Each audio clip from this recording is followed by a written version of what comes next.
தொழு உரம் தேவைப்படுகிறது.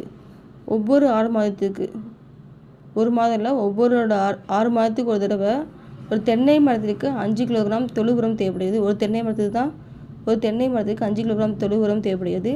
இதே போன்று 50 தென்னை மரங்களுக்கு 1 ஆண்டுகளுக்கு தேவைப்படும் தொழு உரத்தின் அளவு வழங்கியிருக்காங்க. இப்போது 50 தென்னை மரம், ஆனால் ஒரு தென்னை மரத்துக்கு தேவைப்படுற அளவு வந்து 5 கிலோகிராம்னா 50 தென்னை மரத்துக்கு என்ன வரும்? 850 கிலோகிராம் வரும்.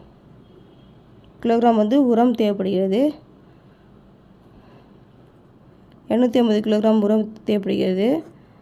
இப்போ 3 ஆண்டுகளுக்கு, இப்போ ஒன்றரை ஆண்டுகளுக்கு தேவைப்படும் தொழு உரத்தின் அளவு என்னென்னா, ஒன்றைனா 6 மாதத்துக்கு ஒரு முறை சொல்லியிருக்காங்களா?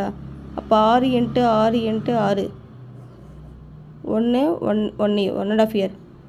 இப்போ 6 வந்து 6 மாதத்துக்கு ஒரு தடவைனா 1 வருஷம்னா 3 தடவை வரணும்.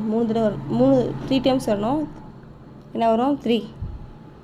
இப்போ 750 கிலோகிராம். இப்போ 1 ஆண்டுகளுக்கு தேவைப்படும் தொழு உரத்தின் அளவு வந்து 750. இப்போ 6 மாதத்துக்கு வந்து 250 கிலோகிராம் வந்து தொழு உரம் தேவைப்படுதுன்னா, அப்போ 1 வருஷத்துக்கு எத்தனை தேவைப்படுது? 1 வருஷத்துனா 3 தடவை போடணும். 6 × 6 × 6னா 1 வருஷம் வந்துடும். கரெக்டாக 1 வருஷம் வந்துடும். இப்போ 250 × 3 டைம்ஸ் என்ன? 6 கொடுத்துக்கனால 3.